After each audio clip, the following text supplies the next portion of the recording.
What's up, everybody? It's your favorite nerd who has short arms and deep pockets, favorite nerd, and today we are looking at the Fanstoys Magnum, like my nightstand upper drawer. What? Look, this is how it comes out of the box. This is Fanstoys Wildrider. I got this from the toy guy. His contact information will be in the description. If he doesn't get in contact with you after you contact him, he's probably sold out. It's a one-man operation. He gets overwhelmed with emails. This is how he comes in the box. You have to do a little bit of transformation to get him to his proper state, which is mainly just to slide down this arm and that arm. The other thing that you want to do, and I actually end up kind of giving this toy a hard time for this, but I got caught in the hype of it. So open up your flap here and extend this kneecap and then plug it back in. I figured this out towards the end of my transformation involving it, but yeah, you want to do that on both sides and you're good to go. So let's take a look at him. But in order to do so, we got to start with accessories. And he comes with a gun as well. It's sculpted well enough. It might even have a layer of paint on it. I can't exactly tell, but it looks good. Looks decent, and then you have the handle that flips back so that it can plug in. And he'll hold that just fine with the typical Masterpiece style peg into the hand system on the grip of the blaster. You can also take the gun with that bit flipped down and plug it into the back rear windshield. I'll tell you, there it is. But once you get it, it's good, but it's a bit of a tight fit getting it in there, so to speak. He comes with one alternate. This is too much of a wild ride face. And it's good enough. It's painted well enough with the purple eyes and the red face, and it's a metallic purple eye.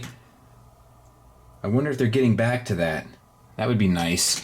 And at least it's metallic paint anyway. And then you have the facial expression that's a bit different. I do wish they painted inside the mouth, so to speak, but I think that like it always looks a little weird when it's just that flat red for the teeth and inside the mouth. That's just my opinion on that.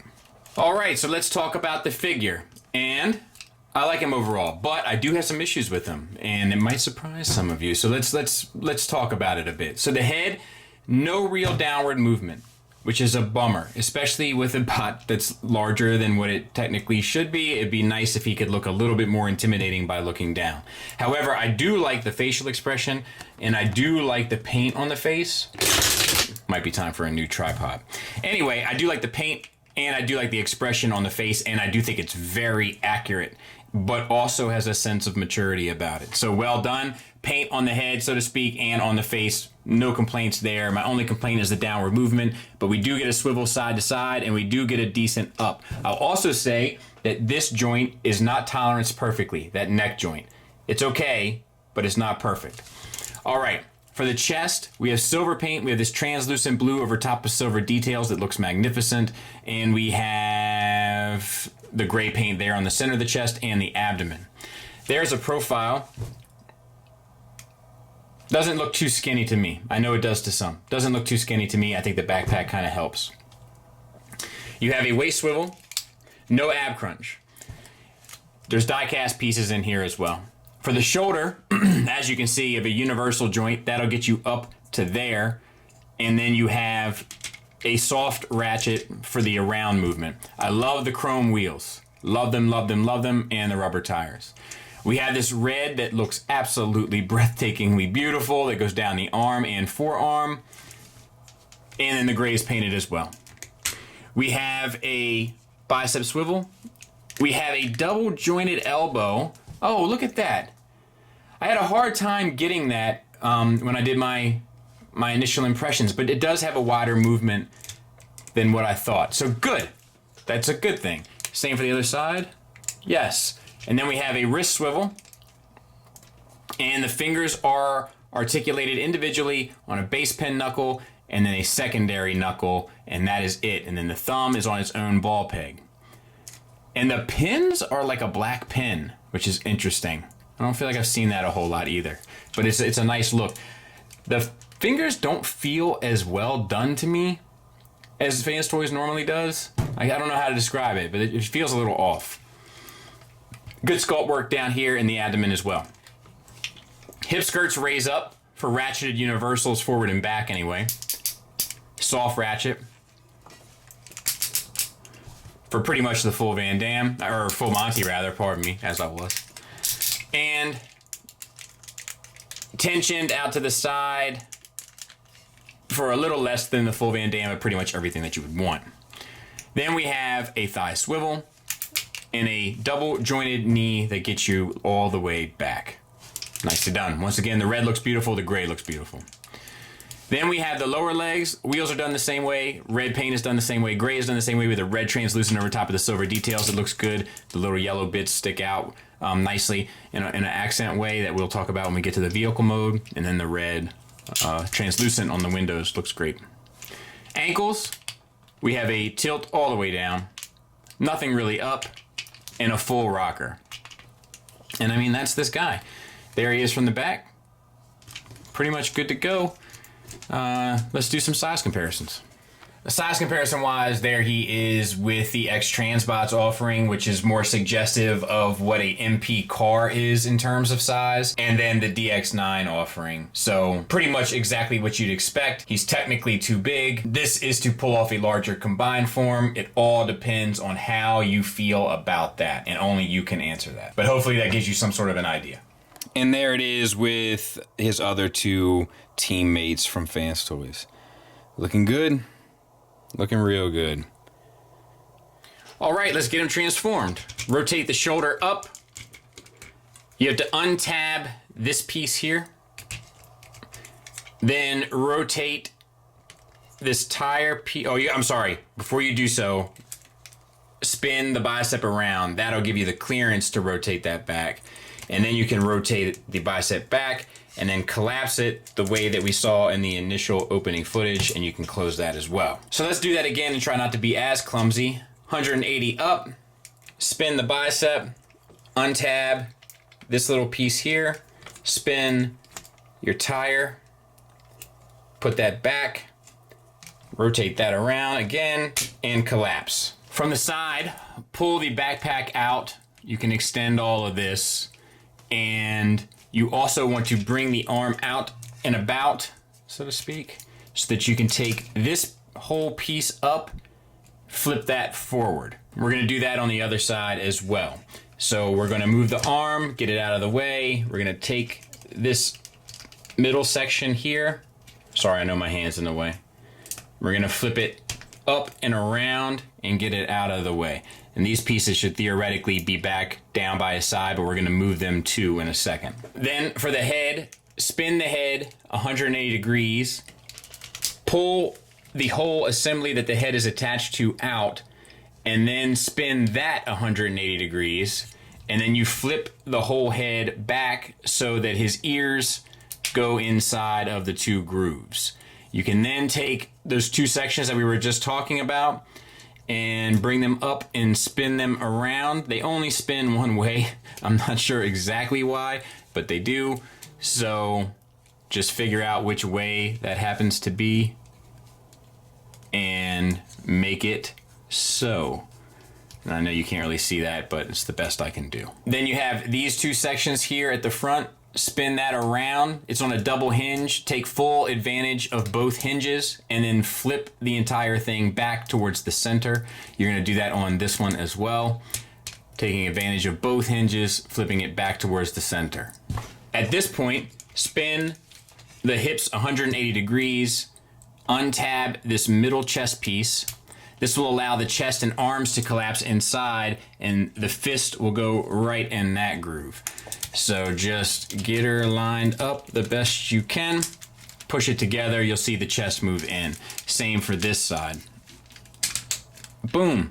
And then flip up your little silver piece here. Then we need to get the top of the hood situated. So you'll see that armature will fit right between those two pieces that we rotated. And you got two tabs here for two spots there. And then you have this little flap here, which you can flip up. That has two tabs, which will go underneath.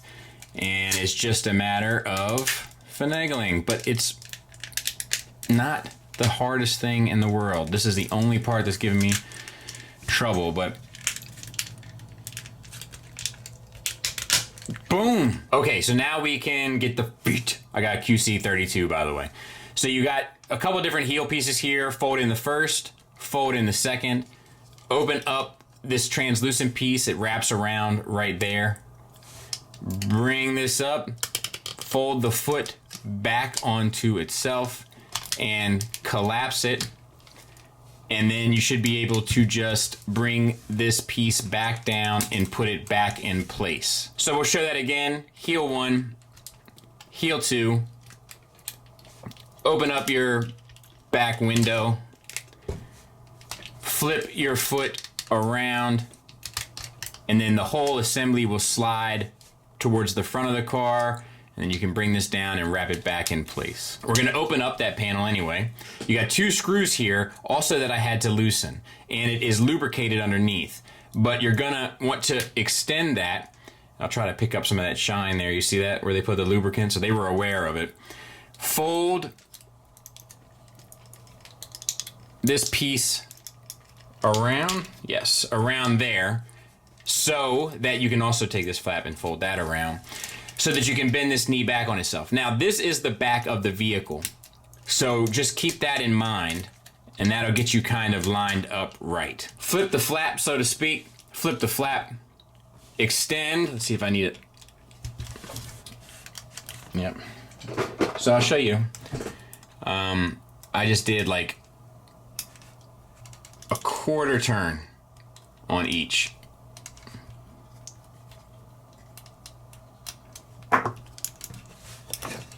Extend.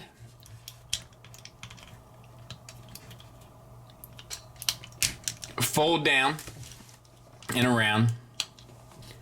And start maneuvering the leg